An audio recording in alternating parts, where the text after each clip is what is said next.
I was thinking as I was walking up here, it reminded me of our wedding. I had to give a speech as the groom. And it was the advent of the wireless microphone. And I kept on saying to Janine, it's okay, it's not connected. She almost believed it. Anyway, thank you very much for everybody coming along tonight. It's been exceptional and extraordinary, and I've lost for many, many words to say about tonight, and also the service. Wasn't that spectacular? The sharing of love, the pouring out. I've never seen anything like that, where the love can be poured from two people into an entire congregation. I just wish I had shares in Kleenex. Thank you for inviting us along. Okay. I suppose, like in preceding speeches too, I should talk about Caitlin and Scott. I've known Caitlin a little bit longer, so I'll start with her. And I thought that I'd talk about all the things that I've gained from her. Like when she was doing ballet, I learned a lot of ballet terms, like pointing. I do that really well, don't I? And I know only the ballerinas in the room and the dancers that know what I'm talking about there. There's a couple of other ones there, and Caitlin's probably saying, oh, come on, Dad. There was one called a Batman Can Do. Is that right? No? The one that I really liked was a portable bra. Are they correct terms, or am I pronouncing them incorrectly? See the look I'm getting? I got that every time on the way home in the car. No, Dad, it's that. And she pronounced it correctly, of course. But the one thing I do remember from seeing her ballet, she would dance, and I wouldn't see her weekly practice, but quite often I would sit in the audience and see her on stage dancing as a dad perfectly, and sitting there applauding at the appropriate time, and definitely having a tear in my eye. Thank you, Caitlin. You've been a true blessing to Mum and I, and in fact anybody that's met you.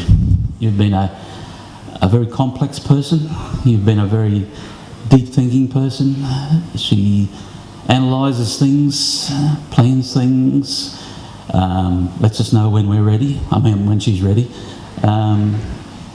It's been awesome. It's been so different. It cannot be written in a textbook.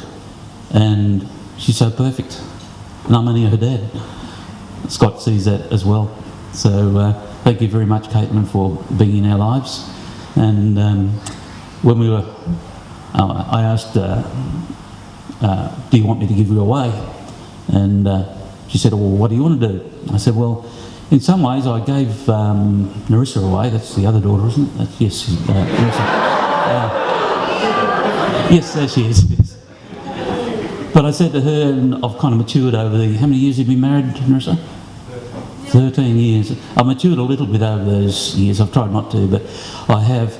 And I said to Caitlin, in some ways, I feel as though I can't give her away because she's not mine. I don't own her. I don't possess her. God gave her to me as a very special gift.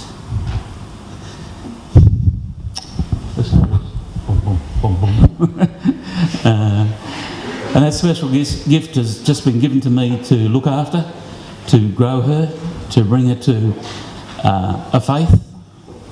And I hope and I think I've done that so well with the help of so many people. So thank you, God, for that.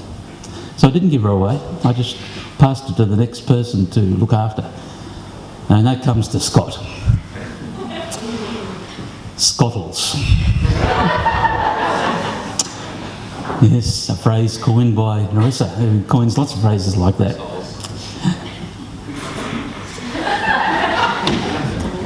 Before Scott actually asked, well, I knew whether he'd asked Caitlin's hand in marriage, etc., etc. Although he did wait till I went overseas to FaceTime me and say, Dad, what was it, something I want to marry your daughter or something or other? I can't do much from Belgium. It was very, very difficult, but nevertheless, it was exciting times. But I had a conversation with Scott many months, maybe even a year prior to that, and I knew he was coming up to graduation as a philanthropist, gynecologist. No, what is it? A radiographer. Okay. As one of them anyway. I knew he was going to graduate from that there, and I asked him the question, what was he going to do after that? Now, for me, I was thinking, well, okay, I'm going to graduate as a radiographer. I'm going to be in the money. Way to go.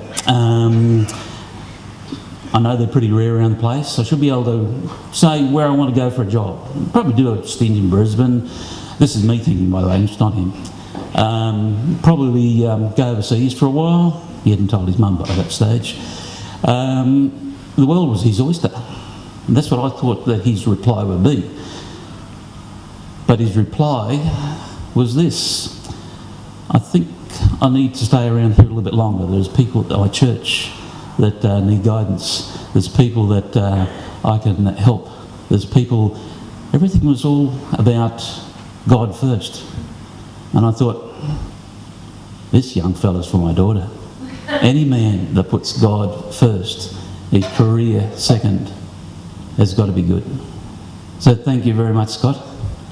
You certainly are a fantastic pair. Two hearts beating at one.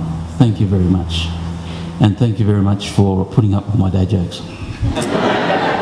So if you'll raise your glasses, please. To the bride and groom, Mr. and Mrs. Thiem, the newest Thiems on the block.